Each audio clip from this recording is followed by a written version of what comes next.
Eu quero que você pare e pense aí, você que já está na igreja já há algum tempo, eu quero que você pare e pense qual que é o maior benefício de ter Jesus na sua vida. Quero que você comece a refletir, né? Vou dar um exemplo.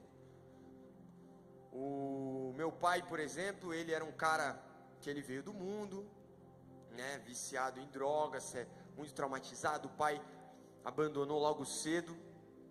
Então, para ele foi, né, muito difícil abandonar alguns vícios ali, a angústia que ele tinha, quando ele acordava no outro dia, aquela tristeza. E ele falou que o maior benefício para ele foi realmente essa angústia sair. Ele sentiu um vazio dentro dele que era inexplicável, né? Inclusive eu vi eu não acompanho muito, mas eu vi um pastor, né, que acho que foi o Theo Hayashi, comentando sobre o que a cantora Anitta disse, né? Falando que ela tem um vazio dentro dela. E é engraçado, né? A pessoa tem fama, tem dinheiro, canta aí no mundo inteiro, tá fazendo collab aí com um monte de gringo, mas ela tem um vazio dentro dela, um vazio que o dinheiro e a fama, eles não preenchem. E eu me lembro muito bem de um vizinho do pastor José Luiz, que deu uma Porsche para o filho, e o filho, né, nossa, ganhou aquela Porsche na garagem, e na mesma semana que ele ganhou a Porsche, ele se suicidou. E esse caso nos mostra que a Porsche, ela não foi o suficiente para preencher o vazio que aquele garoto sentia, né? Não sei se ele de repente precisava do amor do pai, eu não sei se ele tinha algum trauma, mas a Porsche não foi o suficiente. E a verdade é que servir Jesus, né, você ter ali Jesus como seu Deus, como seu Pai, existem muitos benefícios. Então um deles, como eu comentei, por exemplo, é quando Jesus ele vem e tira a tua angústia, né, o teu medo. Por exemplo, aqui em Mateus 11, 28, não precisa abrir, eu vou ler rápido. Venham a mim todos que estão cansados e sobrecarregados, e eu lhes darei descanso. Tomem sobre vocês o meu jugo e aprendam de mim, pois sou manso e humilde de coração, vocês encontrarão descanso para suas almas. E eu estava refletindo sobre o maior benefício de ter Jesus, e tiveram alguns, né?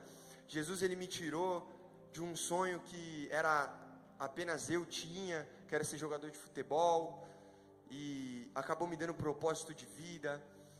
Jesus me deu uma empresa que hoje tem mais de 8 funcionários, um carro que eu tenho hoje quitado, um apartamento que eu tenho, mas você vai falar assim, nossa, com 21 anos, mas nada disso é o que realmente preenche o meu coração. Você até quer ter isso quando você não tem, mas quando você tem, você percebe que isso é muito bom, é claro. Eu não vou ser hipócrita aqui de falar que ganhar dinheiro não é bom. Mas existe um algo a mais que o ser humano sente, uma necessidade que já está na gente. Ele fala também em João 14, 27, deixo a paz com vocês, a minha paz lhes dou, não dou como o mundo dá, não se perturbe o vosso coração e nem tenha medo, eu sou contigo. Então Jesus, ele tira o medo, ele tira a angústia, ele tira a ansiedade. O Luiz comentou aqui, né, do testemunho que parecia ser bobo o joelho dele, de repente, aos olhos humanos iam falar assim, mas pô, você vai pedir cura para, sei lá, você ir jogar bola? E eu estava conversando, né, com algumas pessoas daqui, e hoje é muito nítido que a ansiedade tomou conta dessa geração, jovens muito ansiosos, a crise de ansiedade é a realidade, né? Quando eu comecei a namorar, a minha esposa, ela tinha crise de ansiedade toda semana. A gente tem aqui o testemunho da namorada do Vinícius, que tinha crise de ansiedade também, praticamente todo dia, e Jesus curou ela. Mas eu era um cara que eu era muito ansioso, e eu me lembro quando eu assumi os jovens, e eu vinha para o culto, e nossa, aquilo me consumia, Nossa, mas era uma dor de barriga, porque eu ia pregar, porque a gente ia conduzir esse culto, né? E era uma responsabilidade muito grande. E eu me lembro de um culto que eu estava indo triste, porque eu fiquei o dia todo ansioso, sofrendo, né? De ter que subir aqui e pregar. E eu abri o jogo com Deus no carro, falei: Senhor, eu não quero ter que passar o meu ministério de jovens, né, como líder e sofrer com isso. Não é possível que o meu ministério de jovens vai ser um fardo para mim. Eu quero usufruir essa fase, porque eu sei que é uma fase, eu sei que não vai durar para sempre, Pai. Então, Senhor, para que eu cumpra o seu propósito na minha vida de um jeito certo, tira essa ansiedade de mim, Pai. Que eu não fique mais ansioso antes das reuniões de fechamento, que eu não perca mais, né, o estômago no dia que eu for pregar, que eu seja uma pessoa curada da ansiedade.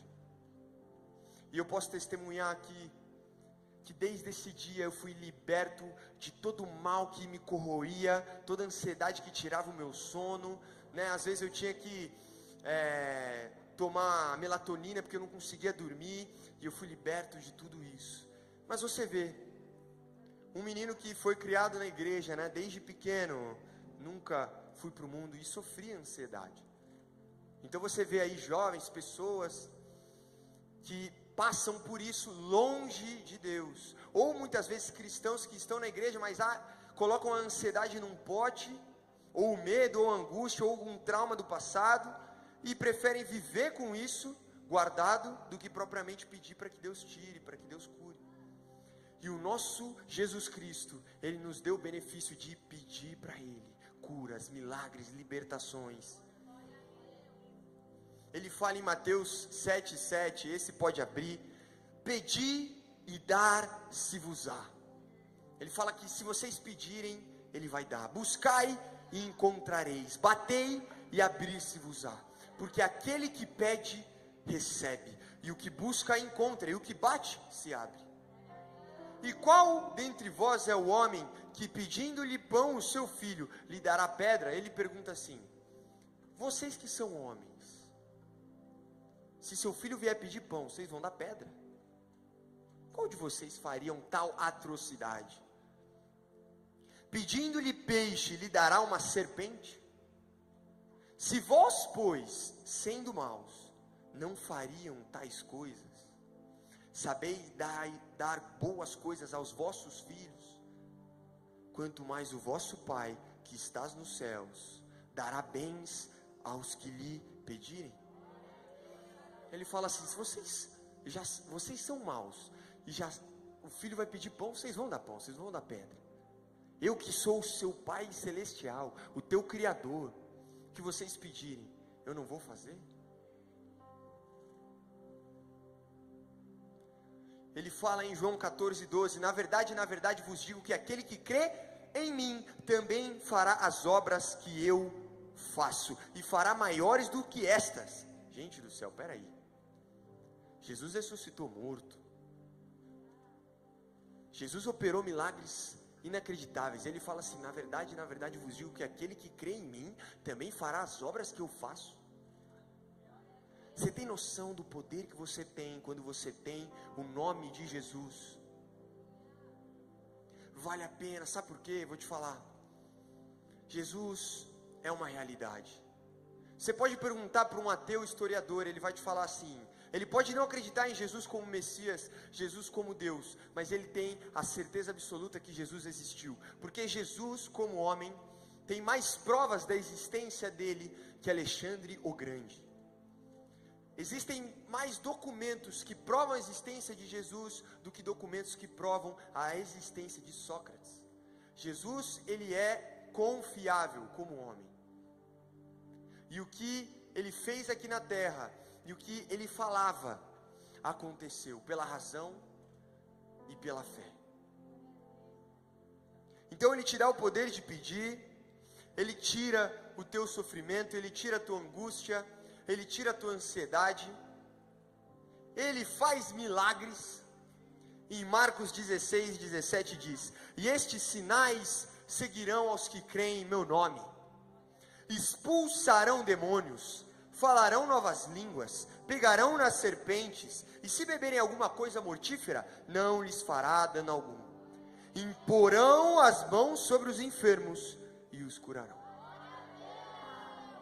Assim como o Luiz colocou a mão no joelho dele e o joelho curou, assim como eu coloquei a mão na minha irmã Karen, que tinha uma doença no intestino, e ela foi curada, uma doença que ela carregou 7 anos, e ela foi curada. Assim como eu coloquei a mão na Júlia do Vinícius, na Rebeca, né? Nós temos vários milagres aqui. Quando você coloca a mão, que a palavra nos diz, imporão as mãos sobre os enfermos e os curarão. Então, a conta fecha quando você vê os benefícios que Jesus te traz. Por quê? Ele tira a sua angústia, Ele te dá paz, Ele tira a sua ansiedade, Ele faz milagres. Ele cura os enfermos de doenças que não têm cura.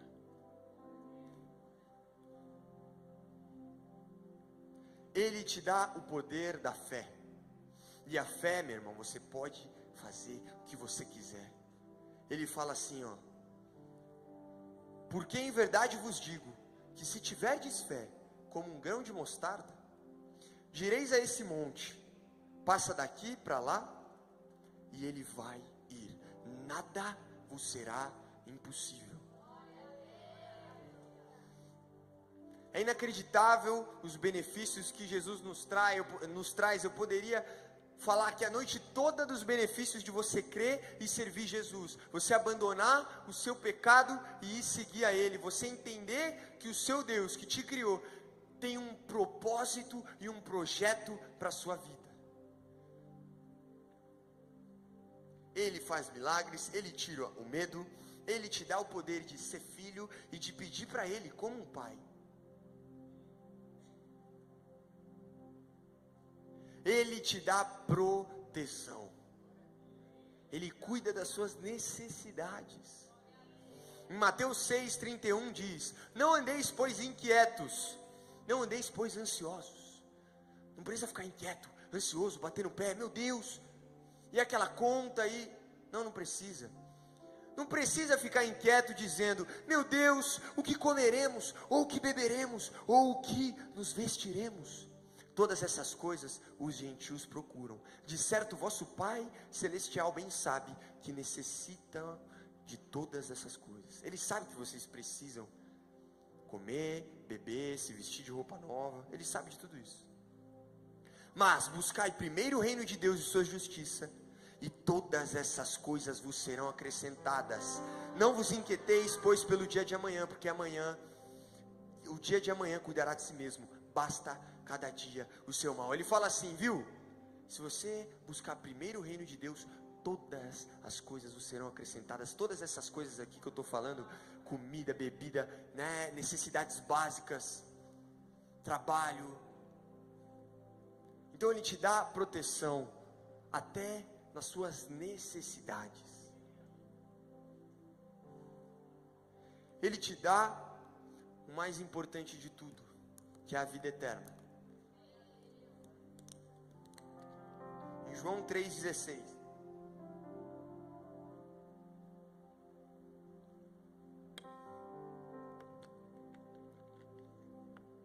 Porque Deus amou o mundo de tal maneira que deu seu Filho unigênito para que todo aquele que nele crê não pereça, mas tenha vida eterna. De todos os benefícios que eu listei aqui, eu poderia citar muito mais benefícios. Esse aqui é o mais valioso. Às vezes nós cometemos o erro de achar que a vida eterna começa só depois que a gente morre. Mas a verdade é que se você crê em Jesus e escolher carregar a sua cruz ao lado dele, a sua vida eterna começa hoje. Sabe por quê? Não existe presente maior do que não temer a morte. E eu me lembro de um funeral que eu fui, de um servo de Deus, e eu me lembro que o pastor José Luiz, ele cantou, e o povo começou a chorar, né? Começou a clamar,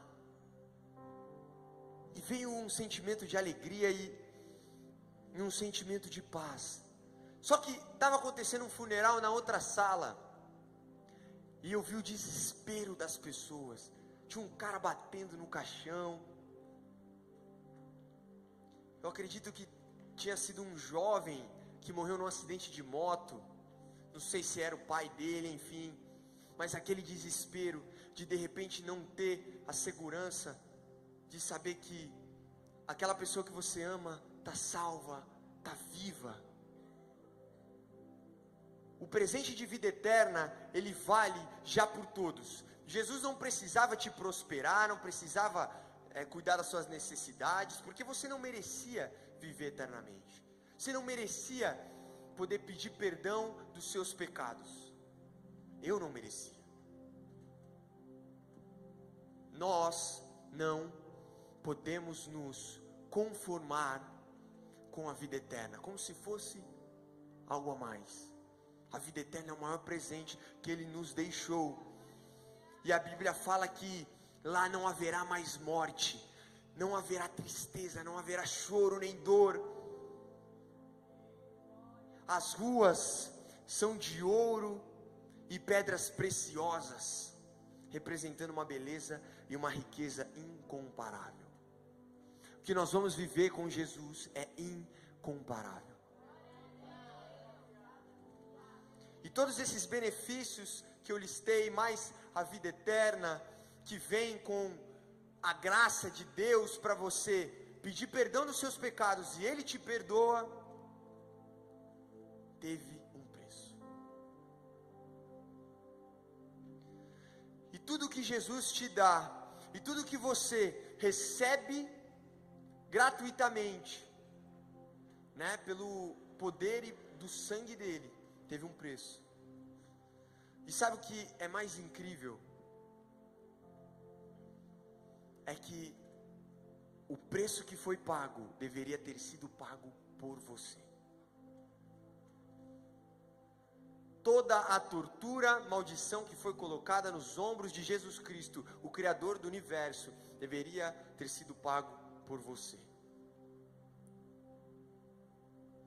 Jesus nos substitui. Com a morte dele, Ele nos dá o poder de pedir perdão e ser perdoado caso a gente peque, o poder de ligação direta com Deus, vida eterna. E lá no jardim do Éden, quando o homem escolhe o pecado, onde o plano era para que Jesus descesse lá, convivesse com a gente, Ele muda o plano e decide morrer por você. Então curas, milagres, libertações, prosperidade, bênçãos materiais, embora Ele não precisava fazer, Ele faz, Ele te dá. Tudo isso teve um preço.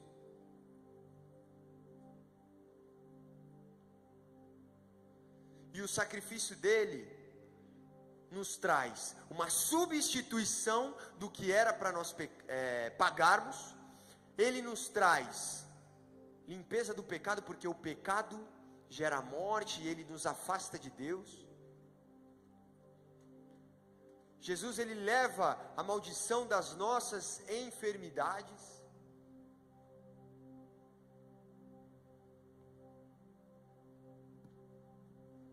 E em Mateus 26, 47, ele começa esse plano de redenção.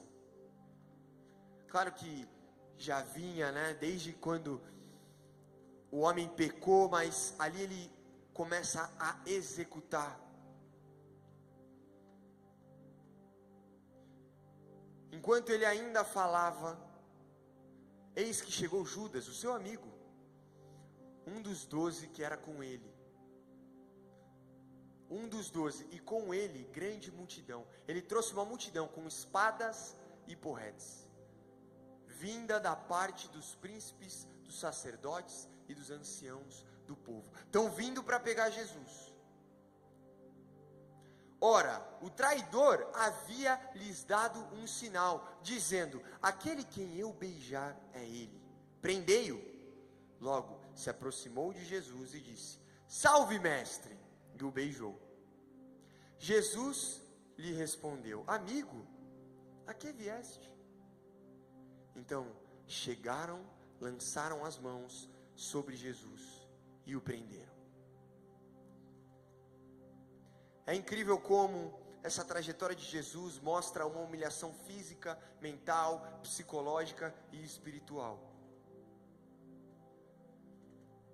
Eu não sei se algum de vocês já foi traído, seja no trabalho, por um amigo ou por alguém, mas a raiva da traição é algo que te consome para vingança. A traição, ela faz com que você fique inconformado, porque uma coisa é você ser atacado por um inimigo, você já espera. O inimigo está ali comprando guerra com você, mas aquele cara nunca foi com a minha cara. Outra coisa é uma pessoa que conviveu com você a vida toda, um amigo seu, te trair. A ferida que abre em você. Mas Jesus, mesmo sabendo que ele estava ali para trair ele, dar um beijo, ele chama o traidor dele de amigo.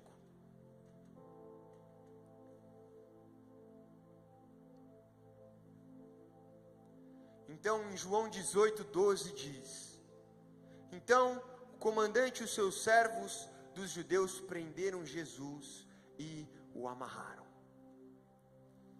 Jesus Cristo, o Criador do mundo, que veio para essa terra para trazer milagres, curas, mas também para trazer lições de vida, proteção, ensinamentos do dia a dia, perdão, é amarrado. Levam Jesus ao sinédrio.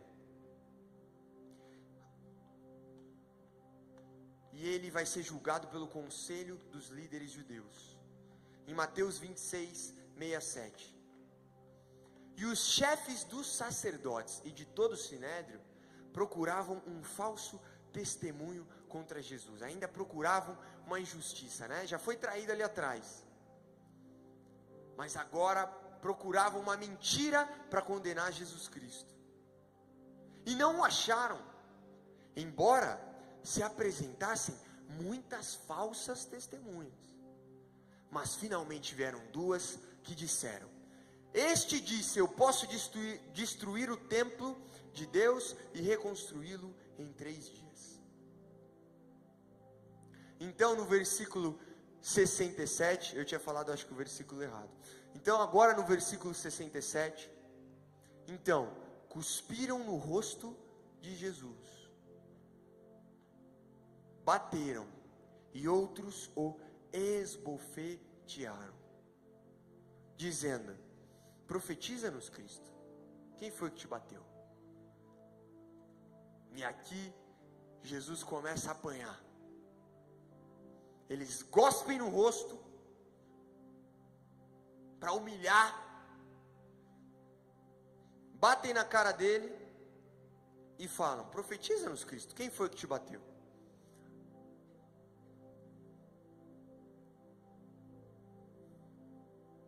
E aí no versículo 69, Pedro, seu amigo, fiel escudeiro, seu principal discípulo, acaba negando ele.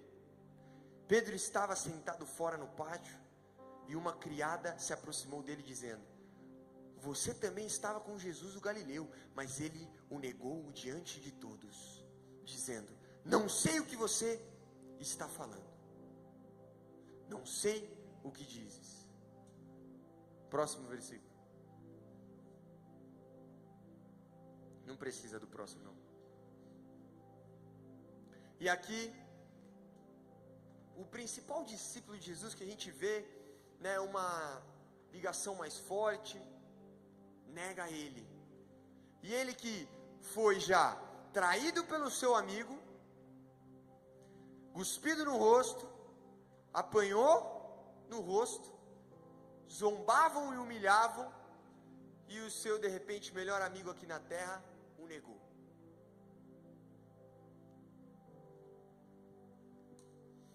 E aí Jesus é levado a Pilatos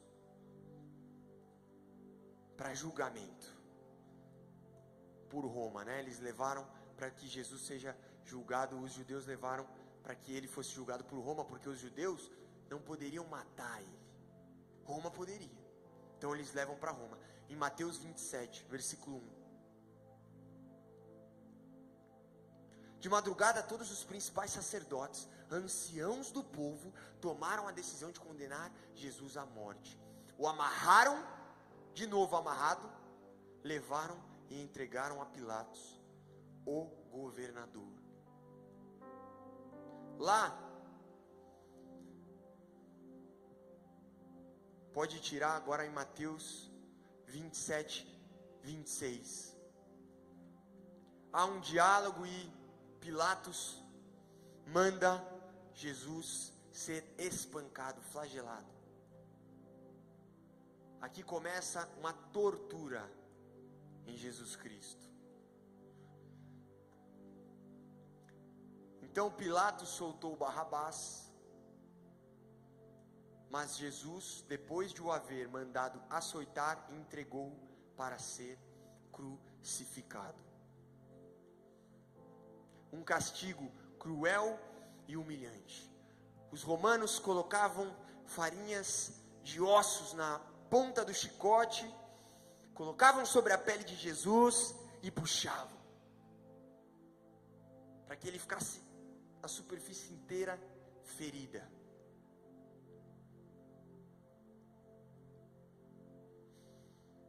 E ele é flagelado, açoitado, humilhado. Em João 19, versículo 1, Pilatos então tomou Jesus e o fez açoitar, e os soldados teceram uma coroa de espinhos e puseram sobre a cabeça e vestiram-lhe um manto escarlate.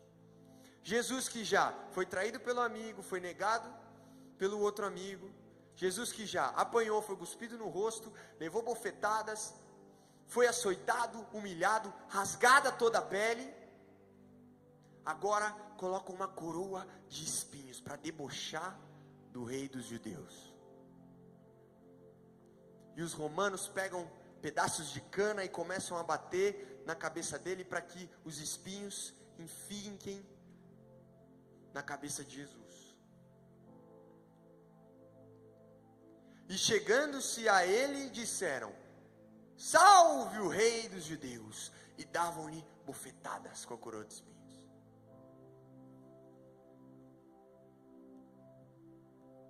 Após a flagelação e a tortura, Jesus foi zombado pelos soldados romanos e pelos líderes judeus.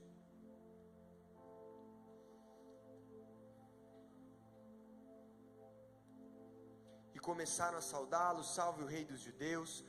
Aqui em Marcos 15, no versículo 18, fala: batiam-lhe a cabeça com uma cana e cuspiram nele, e pondo-se de joelhos, o adoraram. Estavam debochando ali de Jesus. Depois de o escarnecerem, tiraram-lhe o manto,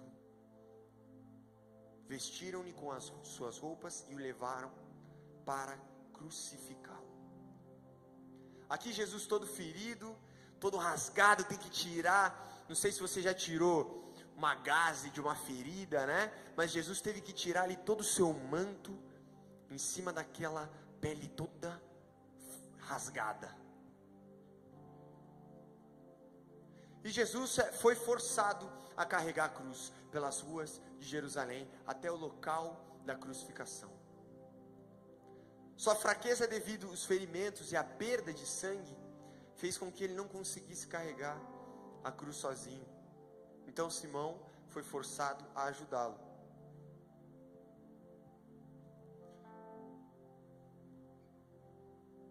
E eu quero que a gente pare até aqui onde Jesus está indo para a cruz, depois de tudo isso que ele passou. E eu acredito que o próprio Deus que criou o mundo ter que passar por isso, por você, já valeria a pena servir. Já valeria a pena buscá-lo. entender o que Ele quer da nossa vida, entender sobre o amor dEle por nós. Mas não é só isso que Ele fez. Além de passar tudo isso, Ele vem e te cura, Ele vem e te dá vida eterna, Ele vem e te dá paz, Ele vem e tira a sua angústia, Ele vem e se faz como um pai que você de repente nunca teve. E eu separei aqui, alguns jovens lembram dessa pregação, de um texto de um médico que explica fisicamente o que Jesus passou nessa tortura. E eu vou ler direto, e eu quero que você preste muita atenção nesse texto aqui. Ele foi descrito por um médico que pegou as escrituras. Você que já ouviu esse texto, eu quero que você relembre. Eu quero que você pegue e ouça atentamente o que Jesus passou por aqui. É rápido, então não desfoca. Imagina na sua mente. Então abre aspas. Os carrascos devem ter sido 2. Golpearam e açoitaram a pele já alterada por várias hemorragias do suor do sangue que ele teve lá atrás. A pele dilacerada racha e o seu sangue esguicha. Em cada golpe Jesus pula em um sobressalto de dor. As forças diminuem. Um suor frio vem na sua cabeça. E a náusea começa. Arrepios por toda a coluna. Se não tivessem amarrado os pulsos de Jesus, ele acabaria em uma poça de sangue. Depois a zombaria da coroação com espinhos compridos, mais duros do que os de acácia. Os carrascos teceram uma espécie de capacete e o colocaram em sua cabeça. Os espinhos penetram no seu couro cabeludo e o fazem sangrar por todo o rosto. Os cirurgiões sabem o quanto sangra o couro cabeludo. Pela palavra revela-se que um forte golpe de cana deixou a sua face direita de Jesus uma chaga horrível e o nariz com uma fratura. Pilatos, depois de ter mostrado aquele homem despedaçado à multidão enfurecida, o entrega para a crucificação. Carregam sobre os ombros de Jesus o grande braço horizontal da cruz, que pesa em média uns 50 quilos. O pau vertical já está plantado no Calvário. Jesus caminha com seus pés descalços em uma estrada cheia de pedras. Os soldados os açoitam com cordas. O percurso, por sorte, não é muito comprido. Cerca de 600 metros. Jesus, com dificuldade, arrasta um pé após o outro. Muitas vezes caía sobre os joelhos. Os ombros de Jesus estão cobertos de feridas, e quando ele cai no chão, a trave da cruz foge e esfola as feridas. No Calvário, começa a crucificação.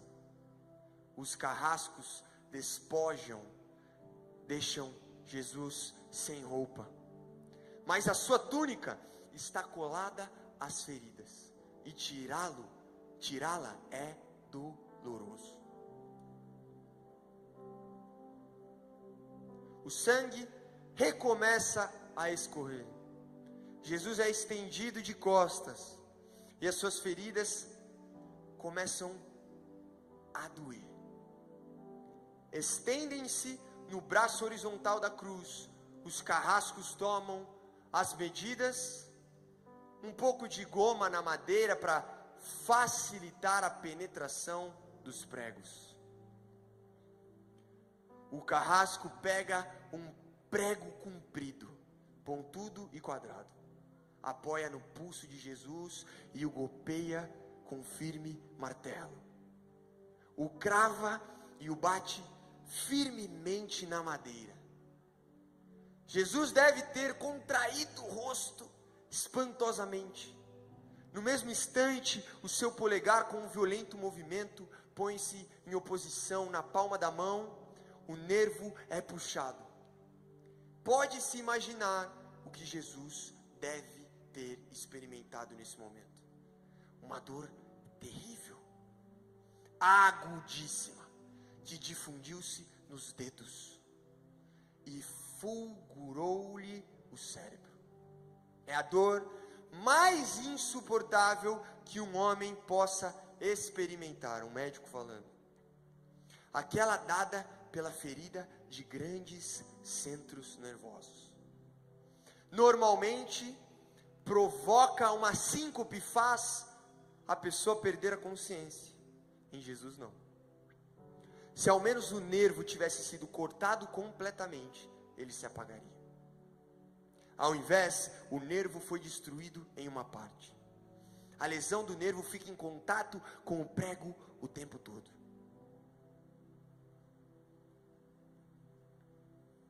Quando o corpo estiver suspenso na cruz, o nervo se estenderá fortemente, como uma corda de violino. E a cada sacudida daquela cruz, a cada movimento, despertam dores dilacerantes. Um suplico e uma dor que durará 3 horas. O carrasco e o seu ajudante seguram as extremidades da trave. Levantam Jesus, colocando-o primeiramente sentado e depois de pé, fazendo caminhar para trás. Põem-se em cima do pau vertical, depois rapidamente encaixam o braço. Os ombros se entregam dolorosamente sobre a madeira áspera. Afinal, ele estava cheio de feridas. As pontas da grande coroa de espinhos dilaceram ainda mais o seu crânio ao colocar a cabeça sobre a cruz. A pobre cabeça de Jesus está inclinada para frente, pois a espessura do capacete de espinhos impede de encostar totalmente a madeira. Cada vez que ele levanta a cabeça, fincadas agudíssimas na sua cabeça. Pregaram-lhe os pés de Jesus Cristo. É meio-dia e Jesus tem sede, porque não bebeu desde cedo. Sua cara é tensa, o seu lábio começa a pender, a garganta seca e dá sede.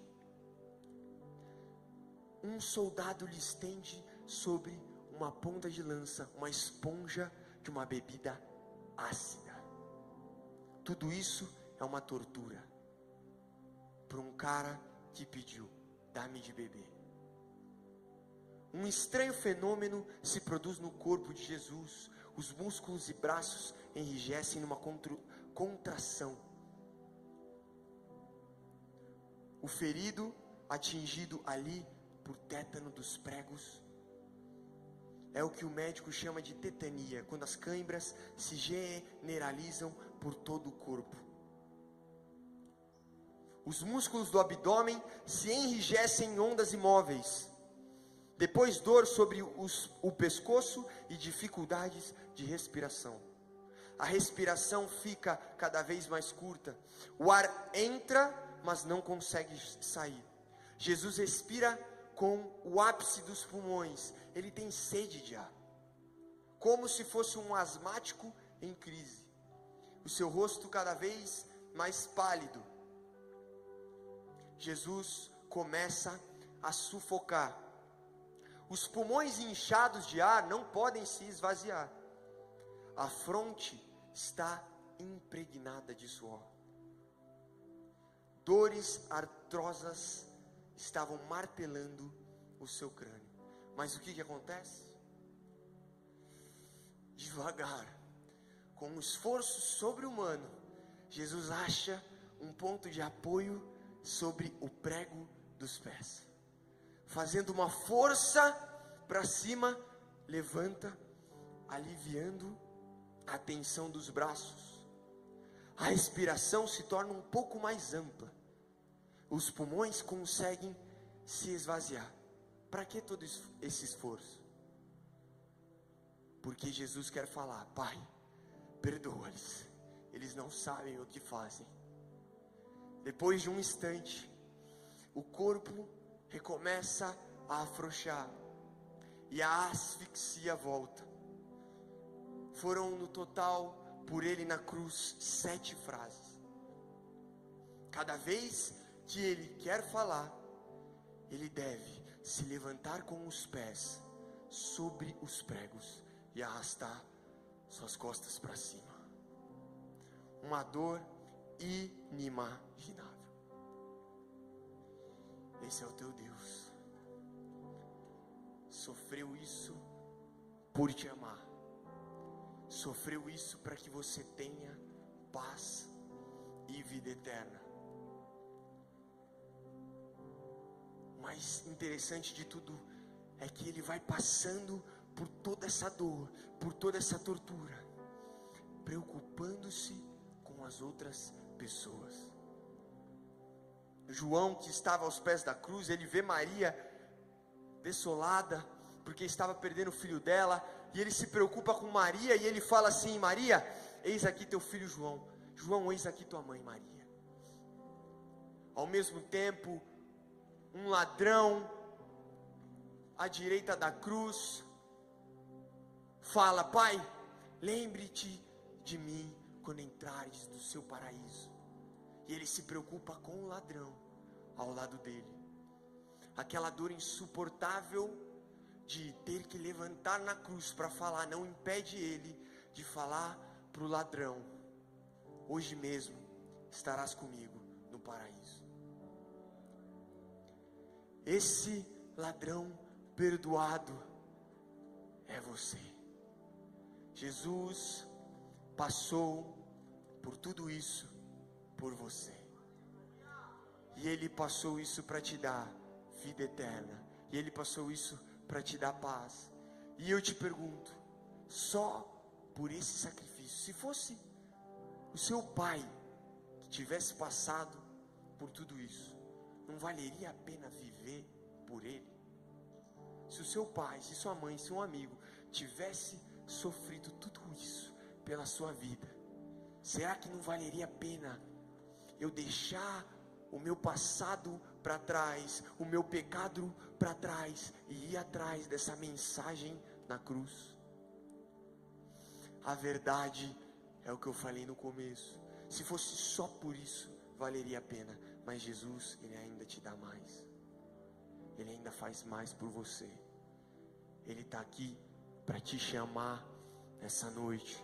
Ele está aqui para te dar uma chance essa noite de que você possa viver todos esses benefícios que Ele trouxe para você. Perdão dos pecados, paz completa, cura da depressão, da angústia, da ansiedade, para que Ele possa te dar propósito de vida, um caminho para seguir, para que você entenda para que serve a sua vida, viu? Sim, Jesus tem um propósito para cada um de vocês.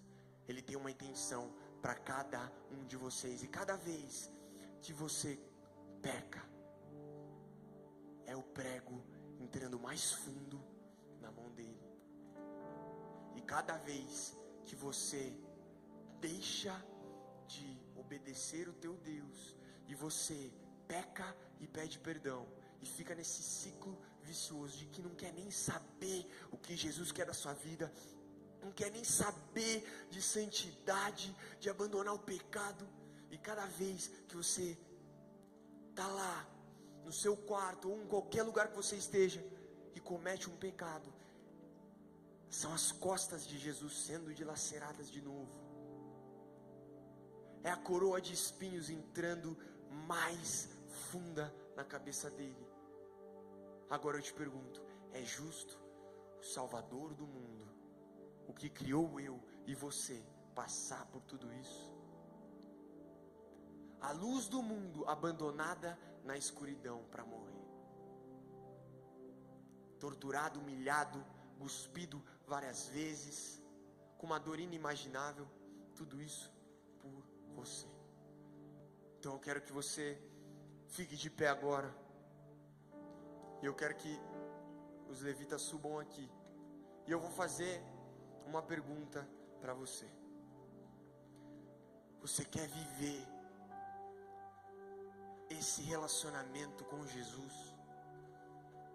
Você quer ter de fato, não viver a sua vida para que o sacrifício de Jesus não vale a pena, ou que todas as vezes você enfia um chicote nas costas dele, mas você quer passar a ter uma vida que valha a pena, que você viva dos benefícios que ele te trouxe. Sim, teve um preço para ele te dar tanta coisa, mas o preço já foi pago.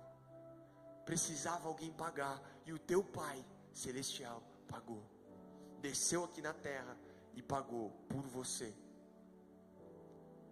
Então, se você quer que Jesus te dê um propósito essa noite, se você quer mudar alguns comportamentos e quer de fato dar uma chance para Jesus entrar na sua vida, e você vai falar para ele assim: eu quero que o teu sacrifício valha a pena.